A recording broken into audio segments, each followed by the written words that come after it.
bien, laissez-moi vous raconter une petite histoire. Il y a quelques années, j'ai poncé un jeu vidéo qui m'a volé de nombreuses heures de ma vie, à savoir Skyrim. J'ai fait toutes les quêtes quasiment, je suis devenu le big boss de quasiment toutes les guildes et j'ai retourné le jeu comme une crêpe bien cuite. Bref, en gros j'avais fait le tour. Du coup, j'ai commencé à le modder comme un porc. Le principe de modder, c'est de modifier des aspects du jeu à partir de création de la communauté.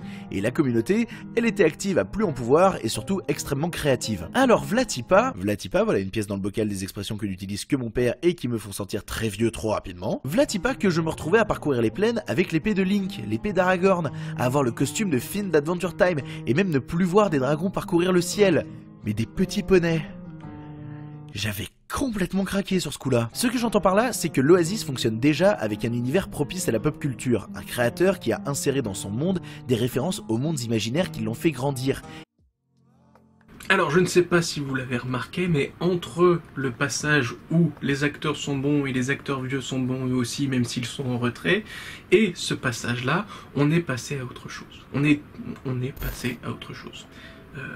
Moi-même là, alors que j'ai déjà vu la vidéo, je ne le savais pas, mais on est passé à autre chose. Très bien, pas de problème, on est passé à autre chose. Comment croire au monde de Ready Player One? Comment croire au fait que dans l'Oasis, il existe par exemple Tracer d'Overwatch? Pourquoi est-ce qu'il y a le géant de fer du film, le géant de fer? Pourquoi est-ce qu'il y a la DeLorean de Retour vers le futur? Pourquoi est-ce qu'il y a ça dans Ready Player One? Pourquoi? Comment ça se fait? Comment est-ce qu'on pourrait croire à ce film? Pourquoi est-ce qu'on pourrait donner du crédit à ce film? La réponse de ce youtubeur par rapport à cette question est parce qu'il y a des mods dans Skyrim. Je vois où il veut en venir avec sa pensée.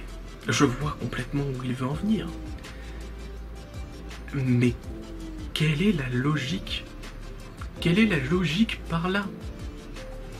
Il veut nous expliquer que, puisque des gens, comme nous aujourd'hui, il y a des gens qui font des mods pour Skyrim. Et qui du coup, on est plusieurs à pouvoir mettre des mods sur Skyrim grâce à tous ces gens qui s'embêtent à créer des mods. Donc ça existe en premier lieu. Puisque ça existe, alors pourquoi pas est-ce que dans le monde de l'Oasis, on n'aurait pas Tracer, on n'aurait pas le géant de fer, on n'aurait pas la DeLorean? Je ne vois pas en quoi c'est un argument. Je ne vois pas en quoi c'est un argument. Parce que oui, très bien. Oui, dans Skyrim, si tu veux, dans ta partie, tu peux mettre le costume de Finn d'Adventure Time, tu peux avoir l'épée de Link ou l'épée d'Aragorn, mais en attendant, ça restera ta partie. Ça restera ta partie sur ton PC. Alors que le film, il a été fait une fois, il ne sera pas fait une deuxième fois. Et à aucun moment on peut décider d'incorporer quoi que ce soit. Vous voyez, en plus je confonds ce qu'il dit. Il nous confond avec son discours et je me confonds dans ce qu'il dit. Je comprends le principe, mais ça n'a aucune valeur. Ça n'a aucune valeur en termes d'argumentation.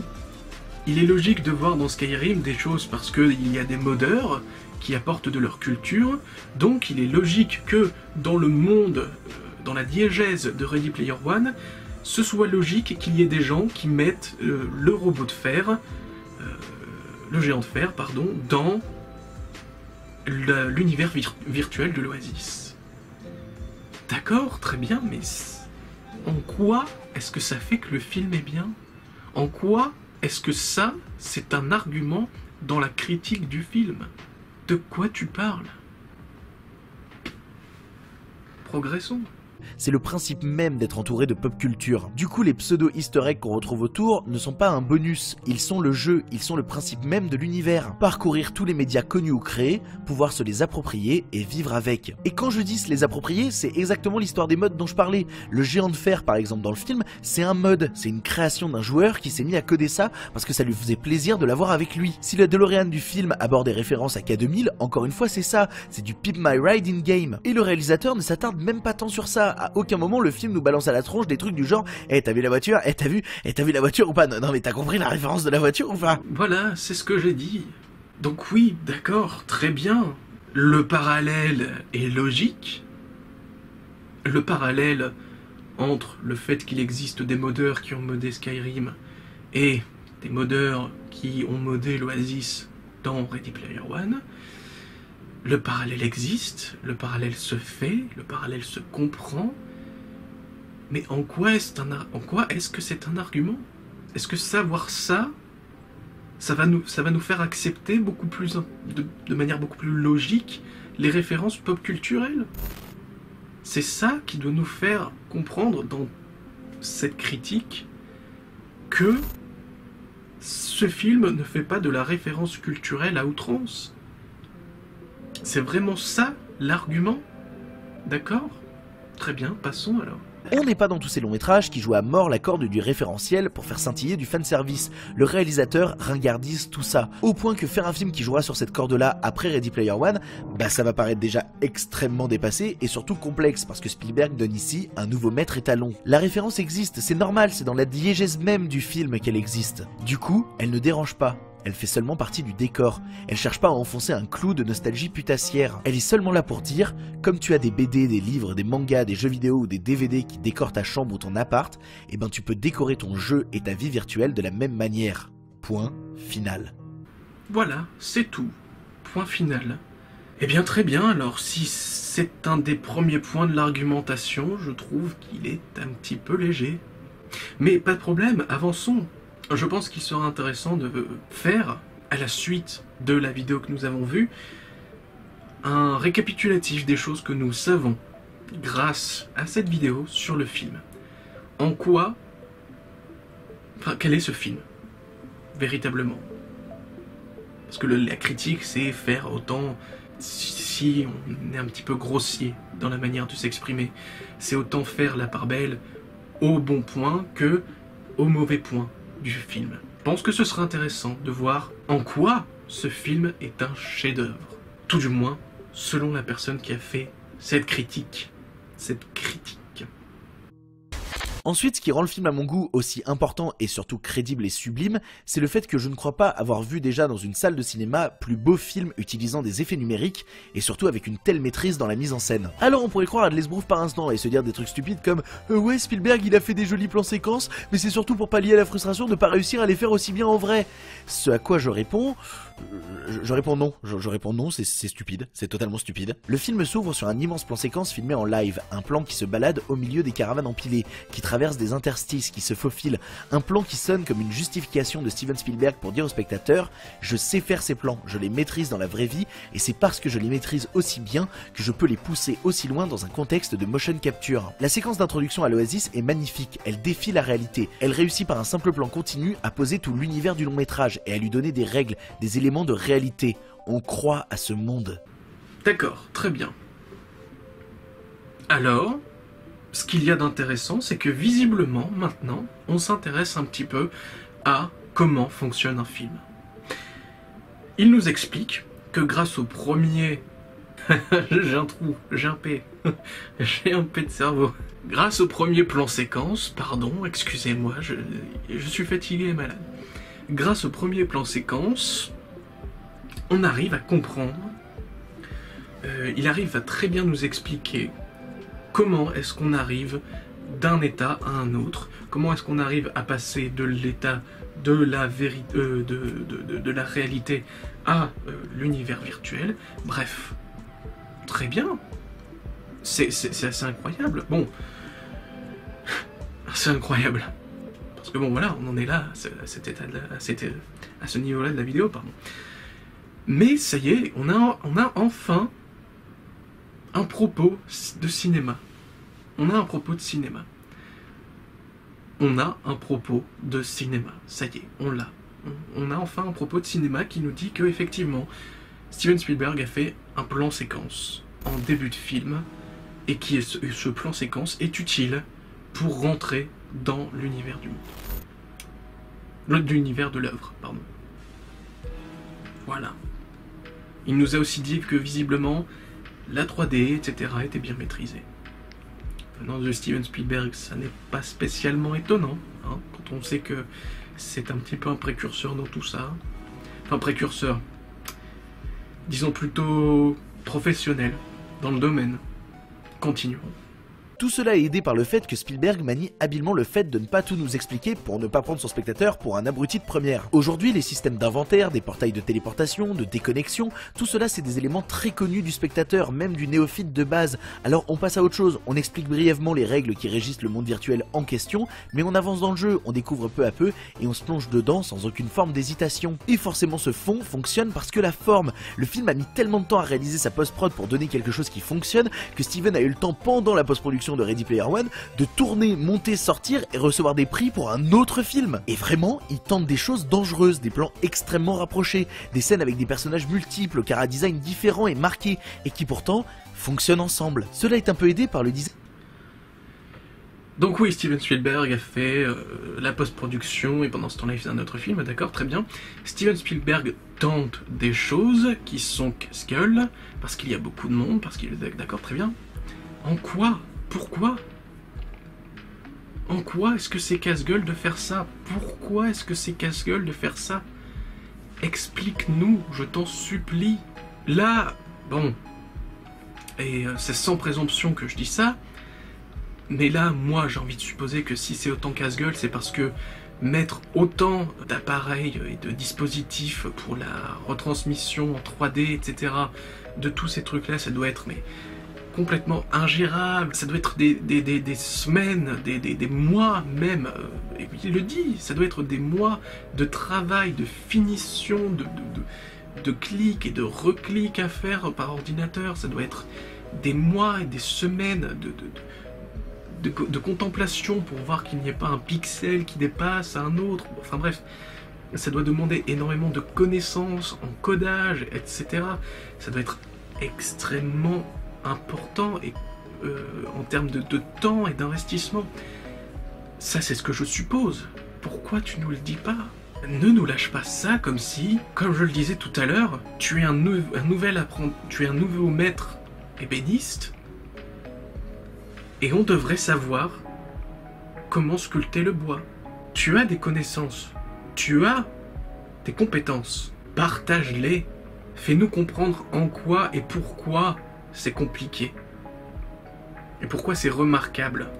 Pourquoi le travail est remarquable. Ça n'est pas prendre le spectateur pour un imbécile que de lui expliquer pourquoi. Et si jamais il y a un spectateur qui a l'impression d'être infantilisé par ton discours, c'est parce que c'est lui qui a un problème. Si tu fais correctement ton travail de pédagogue, il n'y a pas de raison pour que les gens se sentent infantilisés. Parce que, rappelons-le, on est dans une démarche de critique. Et quand on critique, on a besoin d'expliquer. On ne doit pas non plus supposer juste que tout le monde a la connaissance de ce dont on est en train de parler. Progressons. Cela est un peu aidé par le design un peu cartoon de la chose, mais il y a une volonté de rendre le tout humain derrière l'aspect cartoon, que les switches entre la réalité et le virtuel ne choquent pas par la différence de crédibilité, mais avant tout par l'ambiance générale. Ici, l'Uncanny Valley assez gênante et malaise du début des effets, des créatures de l'esprit, du Pôle Express ou même récemment de Rogue One, cet aspect-là n'existe pas, et dépasse même Avatar, l'ancienne référence du genre. Comme Spielberg à l'époque redéfinissait l'utilisation du numérique avec Jurassic Park, il revient avec Ready Player One poser de nouvelles bases qui rendront ringards les effets Marvel actuels, tant lui n'aura pas à subir les affres de la vieillesse. Spielberg n'est pas un vieux con qui vient dire blablabla le jeu vidéo c'est pas bien, ça t'enferme blablabla. Au contraire, Spielberg se saisit de la technologie actuelle pour sublimer son rapport au jeu et donner un spectacle époustouflant. Encore une fois, en quoi et pourquoi? En quoi et pourquoi est-ce que Ready Player One ringardise? Parce que Spielberg l'a fait? Parce que Spielberg a déjà réussi à réinventer plus ou moins les codes de la 3D.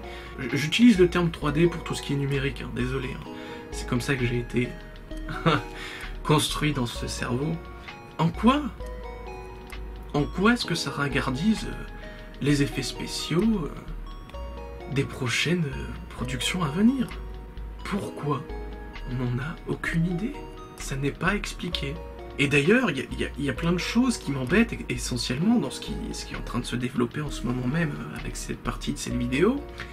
C'est que d'un côté, on passe au je te parle un petit peu d'effets spéciaux, d'un seul coup je te parle de plans séquences, d'un seul coup je te parle des chara design, d'un seul coup je te reparle d'effets spéciaux et je te reparle de plans. Oh, s'il te plaît, on peut essayer de bien avoir les cases, pas forcément complètement mélangées. Est-ce qu'on peut essayer de développer une chose après l'autre, histoire de dire que, bah voilà, on parle d'une chose, on la développe, on la finit. Est-ce que c'est possible, ou est-ce que c'est vraiment trop stupide comme truc à envisager? Parce que visiblement, vu qu'on fait une vidéo sur YouTube, il faudrait peut-être pas non plus que ça soit trop complexe pour les gens. Tiens, est-ce que c'est pas toi qui serais en train d'avoir une espèce de souci à infantiliser les gens? Progressons. Bon, vous commencez à le comprendre, si on se pose pendant 3 heures, j'aurais pas fini de dire tout ce qui me plaît dans Ready Player One, dont le film est riche et vaste, à l'instar de l'univers qu'il dépeint. J'ai abordé ici... On aurait bien aimé. J'aurais bien aimé. J'aurais aimé. J'aurais aimé entendre en quoi et pourquoi. Surtout si c'est une critique. Je sais, ça peut paraître stupide, mais c'est extrêmement important. Si c'est une critique, c'est une critique. C'est tout. On se doit d'être explicite. S'il avait fallu 3 heures pour en parler, alors il aurait fallu prendre 3 heures pour en parler. C'est tout. J'ai abordé ici en fait que des éléments de surface où certains avaient des attentes parce que je me refuserais à ce que quelqu'un perde ne serait-ce qu'une miette de la découverte personnelle qu'est le film. Parce que avant même de parler de monde virtuel, le film parle de rapports humains. Il ne veut pas que nous souffrions de la découverte, du sentiment de découverte face au film. Pourquoi est-ce que nous souffririons pardon, de la perte de la découverte du film si tu fais une critique du film? Si tu es en train de faire une critique du film, on est censé supposer que les gens qui vont regarder la vidéo en question ont vu le film. Si ce n'est pas le cas, et c'est une des choses que je tenais vraiment à préciser, c'est que ta vidéo n'est pas une critique, c'est une review. C'est un test, puisqu'on est dans l'univers du jeu vidéo. C'est un test comme on pouvait en voir, comme sur jeuxvideo.com il y a longtemps, avec Franck et Romendil, par exemple. Les gaming live, pas les gaming live d'il y a quelques temps là, non. Les gaming live d'avant. Ceux qui, je pense, ne sont plus disponibles sur jeuxvideo.com maintenant. Des vidéos de test qui ne durent que quelques minutes, qui effleurent la surface du jeu, qui ne dévoilent en rien ce qui se passe à l'intérieur, pour finalement nous inciter à regarder, à tester par nous-mêmes. Si c'est ta démarche avec cette vidéo, ce n'est pas une critique, c'est une review. C'est un test. Le film parle de rapports humains, d'attachement, de relations réelles qui ont parfois été créées par le virtuel. Le créateur du jeu a l'idée à une sorte de dépression lancinante qui traverse le film et dans laquelle on peut se reconnaître, cette difficulté de réussir à se lier au monde humain et d'y arriver à travers un jeu qui permet de désinhiber l'ensemble. Hallyday est touchant parce qu'il est avant tout humain et qu'il a créé un monde à son image, empli d'humanité, même lorsqu'il est baigné de références culturelles à tous les coins de rue. En vrai, on se désintéresse assez vite des modes qui nous entourent et on construit surtout rapidement un rapport de proximité avec les personnages en place. Hallyday est créateur, mais aussi spectateur de sa création, de ses échecs de vie, de ses amours, de ses déceptions. Il les a retranscrits dans l'Oasis, comme Spielberg va à son tour distiller du personnel dans l'œuvre, l'adaptant en y ajoutant des choses qui lui sont propres. Ready Player One devient en fait l'Oasis de Steven Spielberg. Et là, je dois parler d'une scène ultra spoiler. Vraiment, Voilà. Ça y est. D'accord, très bien. Enfin. Enfin, visiblement, ça n'est pas qu'une simple review. Ce n'est pas qu'un simple test. Enfin, on va peut-être avoir un vrai développement par rapport au film en lui-même. Parce que là, qu'est-ce qu'on sait? C'est un film qui s'appelle Ready Player One. Il est réalisé par Steven Spielberg. Le youtubeur en question en parle. Ça se passe dans une dystopie où les gens sont pauvres et s'agglutinent les uns sur les autres, mais arrivent d'une certaine manière à jouer à des trucs quand même ultra avancés technologiquement, en univers virtuel, etc. Les gens vont se battre pour la possibilité de continuer à jouer librement dans cet univers virtuel face à une corporation qui visiblement veut la prendre pour X raisons. On sait que les personnages secondaires sont sous-développés, tout du moins on manque d'emphase en tant que spectateur parce qu'ils sont sous-développés, alors que visiblement parfois ils ont des scènes qui les mettent en avant. On sait que le film use d'effets spéciaux, ils sont bons. On sait que les acteurs sont bons, et c'est tout. On sait que l'univers est crédible parce que Skyrim est crédible. Vous comprendrez pourquoi j'ai fait ce petit ton d'ironie à la fin. J'espère que vous l'avez compris. Mais voilà, c'est ce qu'on sait du film. Et maintenant, on va peut-être, attention, on va peut-être avoir du spoiler. Pourquoi faire du spoiler? Si c'est une critique, ça n'est pas du spoil. Si c'est une critique, alors tu ne fais qu'énumérer des faits par rapport au film. Ça n'est pas du spoiler. Cette scène n'est présente dans aucune communication du film, dans aucun trailer, dans aucun making-of. Cette scène est une surprise que vous devez de découvrir en regardant le film et pas une critique sur YouTube. Il n'empêche que il me serait Il statufie sa vidéo. Est-ce que statufier c'est un vrai nom? Genre un vrai verbe, je pense que oui. Statufier. Il statufie de sa vidéo comme étant une critique YouTube. Donc on pourra éventuellement me dire que par exemple il ne s'est jamais autoproclamé critique, il n'a pas voulu forcément mettre critique dans le titre de sa vidéo. En attendant, dans cette vidéo, là tout de suite, il dit que c'est une critique YouTube. Poursuivons. Il me serait impossible de mener à bien cette vidéo sans aborder le point précis de cette scène. Du coup, je vous fais confiance. Si vous avez vu le film, on en discute maintenant. Et pour les autres, vous avez vu le timecode. On se retrouve après. La scène qui m'a le plus marqué et qui je pense marquera le plus les esprits et fera le plus débattre, je pense que même si des extraits du film sortent sur YouTube, ça deviendra très rapidement la scène la plus vue, c'est bien évidemment la scène de la deuxième épreuve. Si vous avez vu le film, et je rappelle que si vous n'avez pas vu le film, vous devez partir maintenant. Si vous avez vu le film, vous savez très bien ce qui se passe. Les personnages ont la possibilité de visiter l'intérieur d'un film pour y résoudre une épreuve. Et parmi tous les films possibles, Spielberg a choisi le plus casse-gueule. The Shining. Cette scène n'est même pas présente dans le livre. À vrai dire, dans le livre, une partie de la scène se passe dans Blade Runner et son fameux test de Voight-Kampff. Comme beaucoup d'éléments du film, les scènes ont été réinterprétées et même si Spielberg n'est pas crédité au scénario, il est obligatoire qu'il a eu un rôle à jouer dans l'idée même de cette scène. Je passerai sur tous les aspects techniques qui sont déjà une réussite, le grain du film est respecté, l'ambiance est impeccable. Il passe sur les aspects techniques parce qu'ils sont maîtrisés.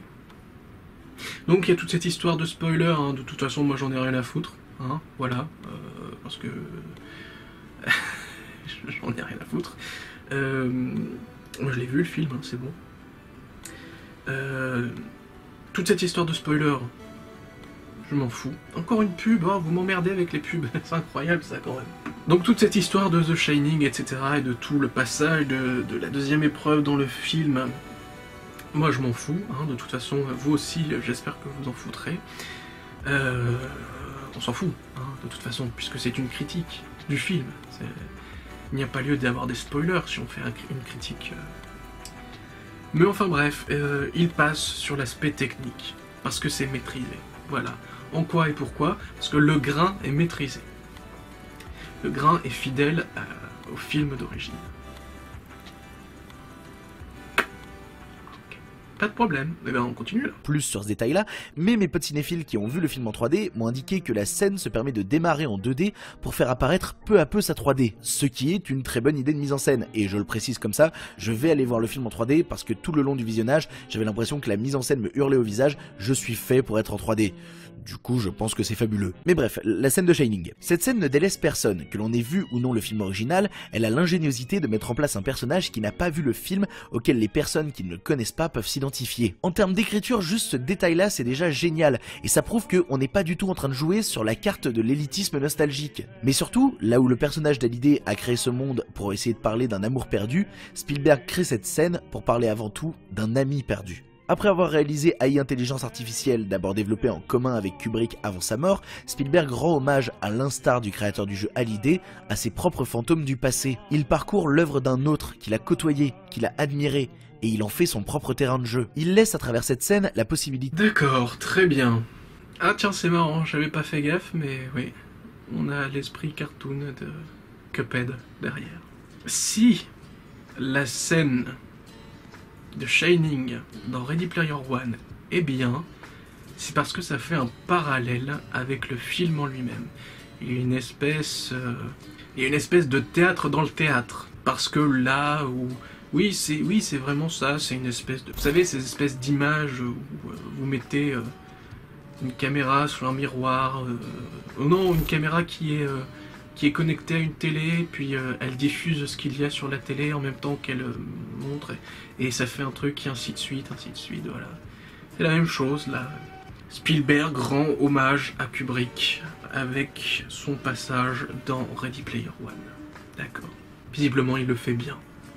Parce qu'il a respecté le grain de l'image. D'accord. Eh bien, continuons là. Possibilité à un public différent de s'approprier l'œuvre et de jouer avec elle. Cette scène, c'est la preuve que Spielberg parle de lui à travers ce film, que ce film lui est infiniment personnel, que ce n'est pas juste un blockbuster torché à la pisse comme la quasi-totalité de ce qu'on se rabâche chaque année, qui n'a d'intérêt que par le pognon accumulé par les producteurs. Non, non, cette scène, c'est un pari extrêmement difficile que le réalisateur relève sans la moindre difficulté, parce que comme le créateur du jeu, il ne fait pas ça pour la frime. Il le fait par sincérité. Et c'est ce que je retiens de cette scène du film, et même du film en général. La sincérité d'un réalisateur qui rend hommage au cinéma qu'il aime, qu'il sublime, qu'il maîtrise, qui met un gros taquet à toute la concurrence. Un film d'auteur à gros budget, mais surtout une déclaration d'amour à ces mondes imaginaires. D'accord, très bien, pas de problème. Donc, la scène de Shining est bien.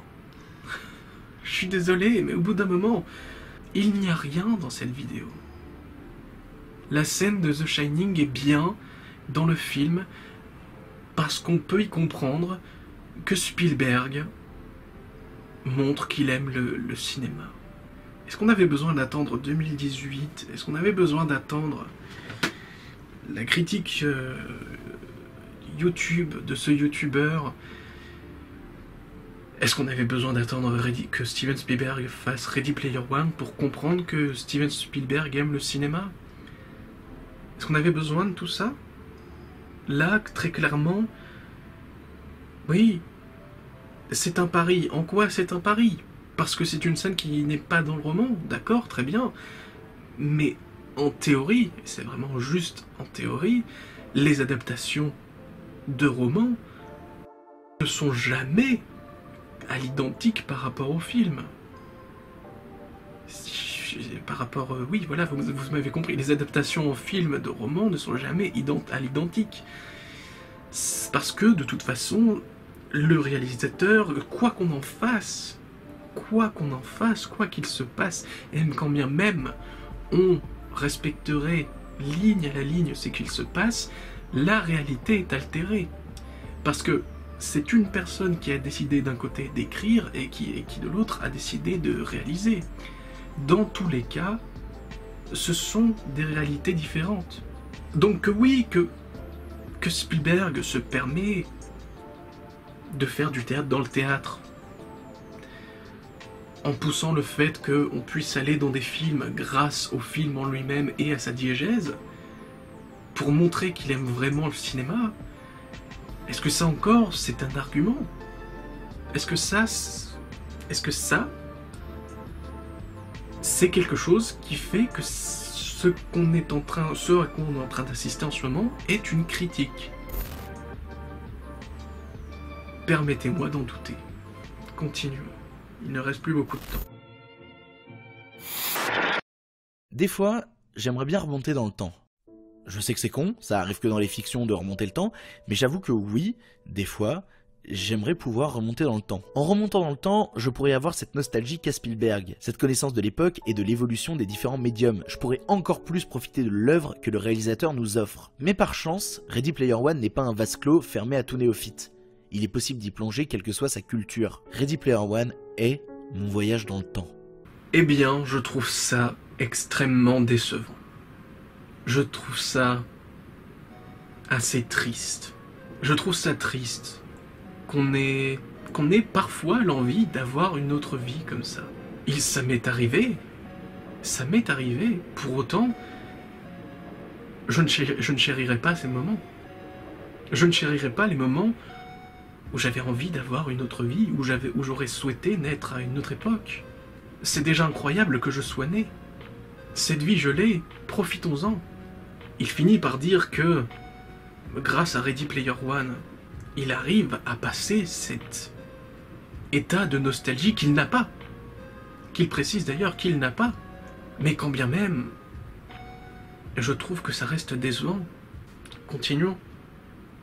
Je comprends qu'aux premiers abords, alors que je parlais du film sur les différents réseaux sociaux, on a pu prendre mes propos comme hyperboliques et vides de fond, et je m'en excuse. Et j'espère qu'à la fin de cette vidéo, vous comprenez un peu mieux pourquoi je me permets d'accoler à ce film un terme aussi pompeux que celui de chef-d'œuvre. Parce que la définition même de chef-d'œuvre, c'est celle-ci. Un ouvrage capital et supérieur dans un genre quelconque, la meilleure œuvre d'un auteur. Il est difficile de dire aujourd'hui si Ready Player One est la meilleure œuvre de son auteur, déjà parce que ça peut pas se calculer sans recul, et vous doutez bien qu'au moment où nous sommes, on n'a pas du tout le recul nécessaire, mais surtout parce que des chefs-d'œuvre à ce compte-là, Spielberg il en a quand même chié une bonne pelletée. Il n'empêche que malgré tout ça, je pense pas avoir vu chez Spielberg un film aussi majeur et important depuis facilement 15 ans. On en arrive à un nouveau point que je considère qui affirme ce que je supposais tout à l'heure, c'est-à-dire que cette personne se considère littéralement être un critique. Parce que, à défaut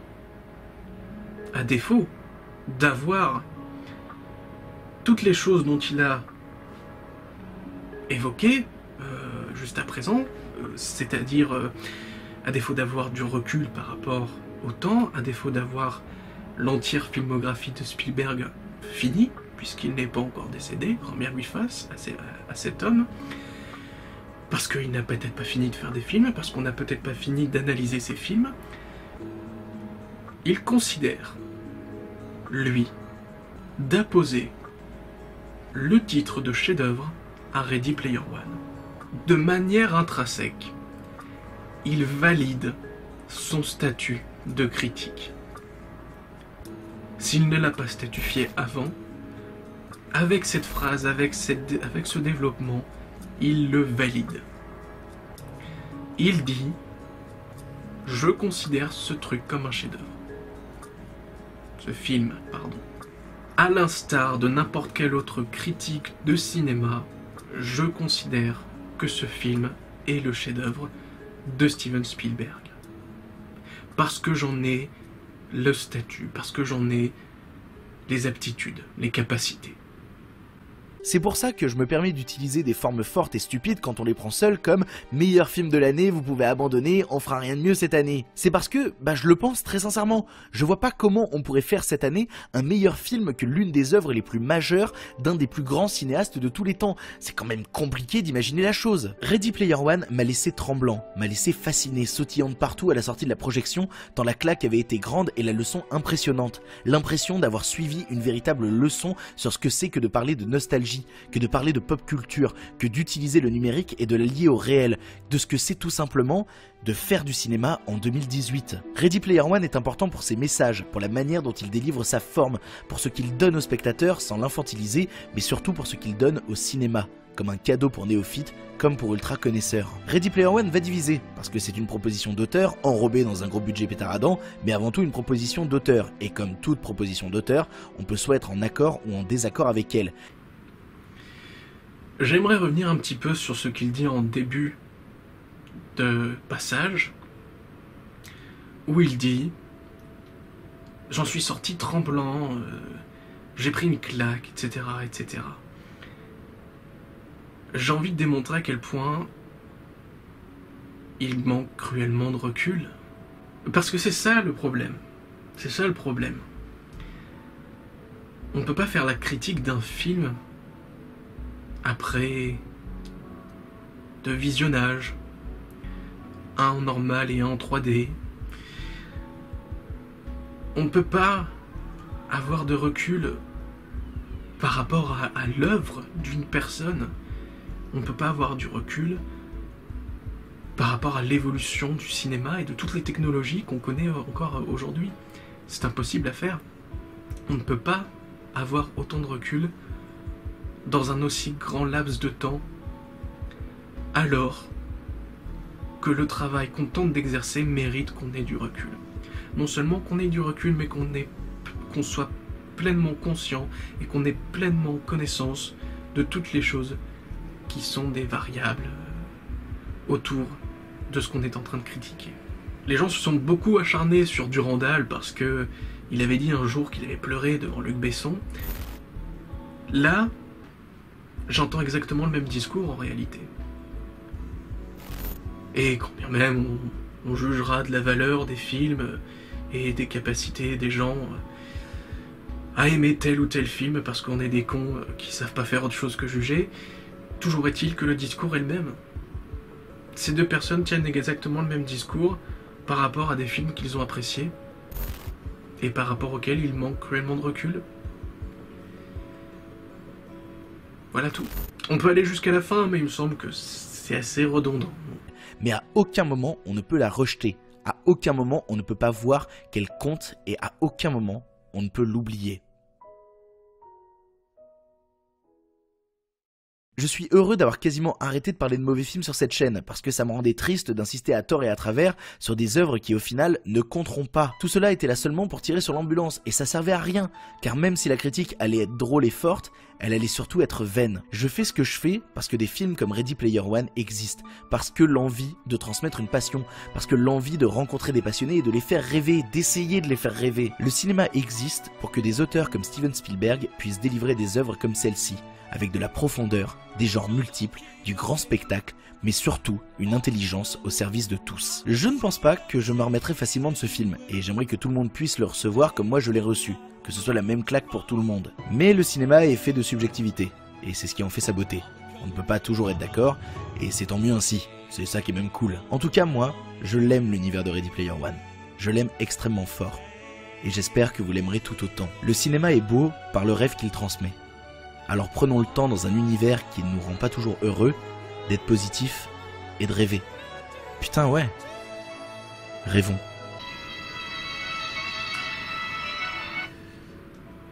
Voilà, c'est la fin avec un très beau discours. Discours dont on aurait pu amplement se passer. Mais bon, voilà, ça c'est encore un petit peu trop de sarcasme, etc. etc. Maintenant qu'on en a fini avec cette vidéo, celle qu'on a regardée, on peut faire un récapitulatif. Qu'on a déjà fait, hein, que je peux refaire encore maintenant, parce que les informations qui nous ont été transmises sont peu nombreuses. On sait que Ready Player One est un film qui a été réalisé par Steven Spielberg, qui se verra être critiqué par un youtubeur qui parle d'univers virtuel. On a su un petit peu plus sur le synopsis, mais bon, le synopsis on l'a déjà fait, donc c'est bon. Qui parle d'effets numériques, qui parle, qui fait qui fait de l'écho aux autres cinémas, où on a Steven Spielberg qui parle à d'autres copains de cinéma en disant qu'il aime le cinéma. On saura aussi que les acteurs sont bons. On sait aussi que la 3D est bonne. On sait aussi que les acteurs secondaires sont mauvais, tout du moins sous-développés. Voilà, c'est tout ce qu'on saura de ce film. Sur 23 minutes, et que je ne sais combien de secondes, de critique YouTube. La critique, c'est un art compliqué. Je comprends qu'en tant que critique, on ne peut pas se soustraire à son propre jugement. On ne peut pas s'interdire de penser, de ressentir par rapport à une œuvre. On fait, on agit, on réfléchit avec ce que l'on est, avec ce que l'on a, avec ce que l'on pense. Cela étant, la critique nécessite qu'on ait du recul. La critique nécessite qu'on ait des connaissances, qu'on soit à même de montrer ces dites connaissances, qu'on explique, qu'on éduque presque, qu'on instruise, qu'on dissèque, qu'on soit à même d'être complètement conscient de tout ce qui se passe par rapport au film, par rapport à l'histoire du film, par rapport à l'histoire du film dans l'histoire du film, par rapport à l'histoire du monde, par rapport aux gens, par rapport à tout. La critique nécessite d'avoir un recul nécessaire sur la vie entière, sur tout, constamment, tout le temps. Alors quand une personne vient et nous dit simplement qu'elle a bien aimé parce que les acteurs sont bons, parce qu'il y a de la 3D, parce que c'est Steven Spielberg, parce que Steven Spielberg il a dit qu'il aimait bien le cinéma, j'ai envie de dire et répéter que non, ce n'est pas une critique de vidéo, c'est une review d'un film. J'avoue avoir développé une certaine rancœur par rapport au travail de ce youtubeur. Je trouve dommage qu'avec autant de capacité, on en arrive à ne plus être conscient, d'être légèrement à côté de la plaque en réalité. J'ai du mal à comprendre que quand on a l'occasion de partager, qu'on a l'occasion d'être écouté, on se concentre sur l'idée de faire quelque chose de bateau. De bateau dans le sens où on pourrait faire avancer les choses et on se contente de brosser les gens dans le sens du poil. Voilà. C'est tout ce que j'avais à dire. Cette vidéo est maintenant terminée. Si vous l'avez appréciée, je vous invite à laisser un pouce bleu ainsi qu'un commentaire. Si vous ne l'avez pas apprécié, n'hésitez pas à laisser un pouce vers le bas et à laisser également un commentaire. Tout ce que je veux, c'est avoir votre avis. Si la vidéo et mon discours vous a plu, n'hésitez pas à vous abonner à la chaîne. Peut-être que vous verrez beaucoup d'autres vidéos dans ce genre sur la chaîne. Moi, ce sera un plaisir de vous revoir pour plein d'autres vidéos. D'ici là, je vous dis à bientôt. Salut!